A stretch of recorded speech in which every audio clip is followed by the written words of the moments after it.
Sanibona bafethu uvane lo. So the following match Orlando Pirates iyoyidlala kusasa against the Kaizer Chiefs. Kuzobe kuyiSoweto derby leyesibili kumaviki awu2 elandelana. Yabo, njengoba siyibonile ke iSoweto derby esiphuma kuyona. Lapho khona Orlando Pirates ekwazile ukunqoba lo mdlalo ngo2-1 kwigoli esilibonile lokuqala elikoro Orlando Pirates lamahoba kwathi lesibili lakoro Mfokeng. Kaizer Chiefs umdlalo wabo korile kuleyo game uLilebo. So lena ke iSoweto derby final. Yabo ifinal lezo bidlala le Moses Mabhida. So lana ngizoshaya lineup prediction yami mina. Yabo mase ngithola ithuba iyona lineup engayikhetha le. I'm sure abantu abaningi kade beyilindele le video le. Ngithatha isikhathi eside engayipost but ke nayi lineup mina engayikhetha mase ngithola ithuba. Ungangitshela wena la ngokwakho ukuthi yipi lineup ongayikhetha lapha. First and foremost, epalini ngaqalisa uSipho Chain. For me uSipho Chain uyena goalkeeper esingamsebenzisa kule game le. Yes, last game bengekho uSipho Chain besivimbise uButhelezi. And uButhelezi udlalile uButhelezi even though econcedile ngosikazilana eGolden Arrows but ke ukwazile ukuthi akwazi ukusiza team siwine le game le. Nale game sidlala neArrows wina ngo2-1 kumagoli esiwabonile likoro uMabasa elinye la koro uTito Maswangayi. Yabo ade bagcina ukukora but ke kungijabulisele ukubabona kwiscore sheet kule game le. Sawuthola u3 points nakhona.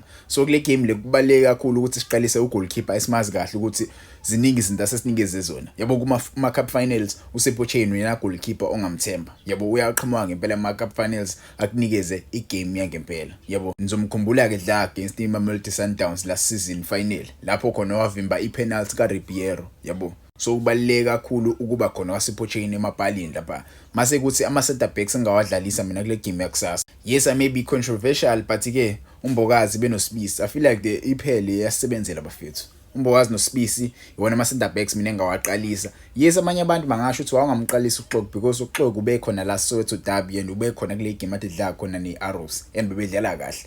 But mase ubheka ama games asibewadlalile uMbokazi benoSibisi badlala like uSibisi uyile defender leli elingekho comfortable ebholini but liyakwazi ukudefend mase kuthi uMbokazi ucomfortable ebholini. Yabo inkinga yabo kule tool lengishawa i-height abanayo iyona into ebuye ibe issue.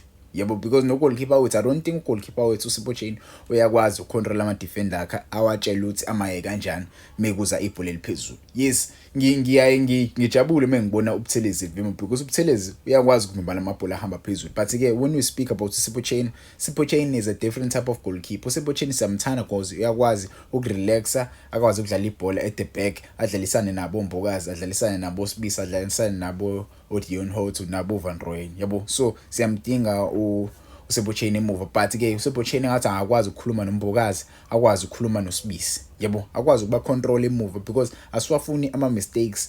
Ithi mesiyedlala nayo inabadlali abanjengo Morris inabadlali abanjengo Lilebo abane height abakwazi ukuhead amabhola. So banenkinga abadlali abanjengabo futhi oMiguel bayakwazi ukuhead amabhola bafethu. We know iKaizer Chiefs yakwazi ukukora ngama set piece. So kumele sigade into ekanjalo. Yabo bangasebenzela nje kuyinto ekanjalo. Mase kuthi i-right wing back yami yokuqala ngadlalisa bani Van Rooyen is the only right wing back ekhona engayidlalisa for this game. Yabo igame inkulu. Yes, bengamdlalisa uNdlozi but ke I saw ukuthi Van Rooyen usebuyile and last game udlale kahle umjida. So I would play Van Rooyen kule game le. Van Rooyen ngokwami angenza kangcono kunoShando. Hayi kabi.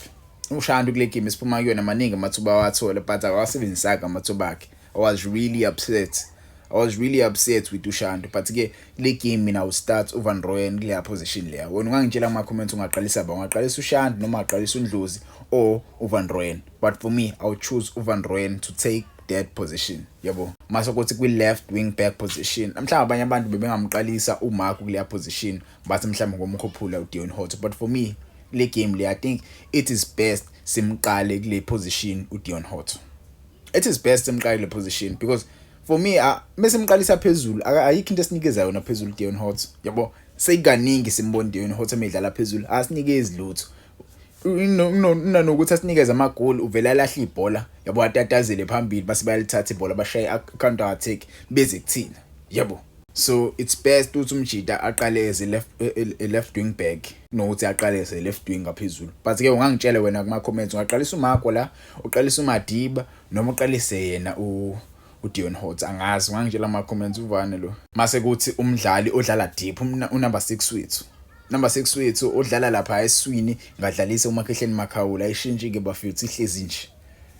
ayishintshi nje ihlezi nje kodwa kuyangijabulisa ukubona umfana omncane usakhuphuka lo mfanele ukuthi uselebha. I hope uzowathola ama minutes mhlawumbe uMakhehleni Makhawula mayikhathala second half sesimfaka umfana omncane yabo uselebhe lapha angene. Ngithanda ukuthi umfana omncane uyakwazi ukureada igame before a receive ibhola uyascan yabo ascan ama midfielders amaninga ku PSL I don't think ayayenza leyo nto leyo yabo.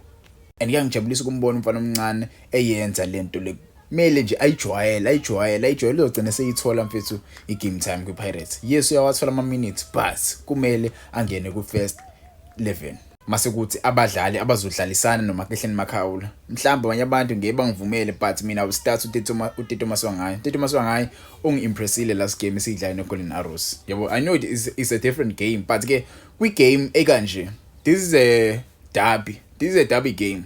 A derby game needs derby experienced players abanje ngoTito Maswangayi. Abadlali abanje ngoTito Maswangayi bayakwazi mfethu ukucommand igame, bayakwazi ukupolice igame, bayakwazi ukuyicontroller igame. Umdlalo nje ngoTito Maswangayi you need him on your side yabo. You need uTito Maswangayi on your side. You saw when we played against iGolden Arrows, you saw yabo indlela ade combine nakhona noDlamini. Kube kuya ngami ngabe ngiyamqalisa uDlamini kule game but ke asikwazi ukuqalise uDlamini noTito Maswangayi kwigame eyodwa kwiderby. So to derby mase ubheka iKaizer Chiefs. I'm sure iKaizer Chiefs eswini izobena abadlali abanje ngocele, izobena abadlali abanje ngomthetho yabo. So that's a risky situation because bazovele baspress kakhulu because bayazi ukuthi eswini abekho abadlali esithembele kubona yabo. So ingakho ngimqalisile uMbatha kule game le. uMbatha benoMakhehleni Makhawula bazokwazi ukuvala ama threats azophozwa ucele benomthetho weKaizer Chiefs. I'm sure iKaizer Chiefs izoqalisa umthetho. Isisame yasiqalisa isona sisu lesi yabo. uMakhehleni Makhawula uTito Maswangayi mase kuba uTalente Mbatha, amatalente awefana yabo. But ke wena wangitshela ukuthi sisakho singaba kanjani but ngokwami asiboli isisu lesi. Isisu siyakunikeza nje iwin, siyakunikeza iwin yabo. Ngiyazi sijwayele ukudlala kanje but nje kuyangijabulisa impela ukubona abafana bebuyile. uTito Maswangayi bengekho last Soweto derby because umjida ubene flu but we saw him playing against the Golden Arrows which means umjida usebuyile use right yabo. I hope kusasa uzoyiqala igame akwazi ukusinikeza 10 out of 10 performance just like he did against le team le Golden Arrows. I hope to see futhi uKharam Kimvidi ethola ama minutes naye yabo. Mase kuthi umdlali ozodlala ngaphambili kwalowo badlali kube ubani umfuking ungamboni umfuking mhlambe ngimbeke la ukuthi uzodlala as a number 10 position. No, umfuking uzokwazi ukudrifta ayeleka left akwazi ukuterrorize kuleyo position. Angazobe kumakabala phaka kulela side terrorize I think zobe kumaka kwenika if I'm not mistaken yabo. Terrorize mase yabuyela lapha kuleya position leya. For me umfuking bafethu uyadingakala kule game. Umjida experience usenayo, experience ama big games. Umfuking uyasiza kakhulu, simbonile la Soweto derby shayiko lelihle mfethu yabo esebenzisana noDion Hotto. So I would put umfuking kule position le. Mase kuthi phambili mfethu unumber 9 wami ngadlalisa bani? Ngingadlalisa uEvidence Makgopa. Ngadlalisa uEvidence Makgopa. Ngifuna uexplain kakhulu ukuthi why I'm playing uEvidence Makgopa. Bafethu lo amjida lo uyakwazi ukuyidlala le position yabo. Even though sometimes ayasinikeza ama goal but uyakwazi ukuyidlala le position, uyakwazi ukuyicommand, uyakwazi ukunikeza ama opponents ibhizi, uyakwazi ukwanikeza ibhizi ama opponents. So ngamdlalisa kule position le. Asekuthi umdlali azodlala nayo lapha at front ubani uNkota, uMhawunkota. Mase ubheka indlela edlala khona Orlando Pirates, they like to use that space behind the defense yabo. I saw when we played against the Kaizer Chiefs. When we played against the Kaizer Chiefs ubonile ibhola libanjwe ubani? Libanjwe uMbatha. Njoba libanjwe uMbatha ibhola ulishayile la wide la kuMhawunkota. Njoba lishayile la wide la kuMhawunkota. uMhawunkota usebenzise ispace yabo ukhahlela ibhola leli lihambe behind the defense of the Kaizer Chiefs. He knew vele ukuthi uMakgopa uzorana yabo, uzorana in that space mase ethola ibhola ashaya net yabo, ashaya net. Kaizer Chiefs inokudlala ihighline isidingo singekho, angazi kwenze njani but ke kule game le somsebenzisa kakhulu uNkota benoMakgopa yabo. uNkota benoMakgopa iyona ke lana prediction yami le ngayisethe mina sengithola ithuba yabo. 4-3-3 ije 4-3-3 traditional 4-3-3 yabo. But ke ungangitshela ama comments wena uthi yipi ilana prediction wena yakho ongayikhetha mase uthola ithuba. Mina ke eyavana sports lo bafethu naye yabo.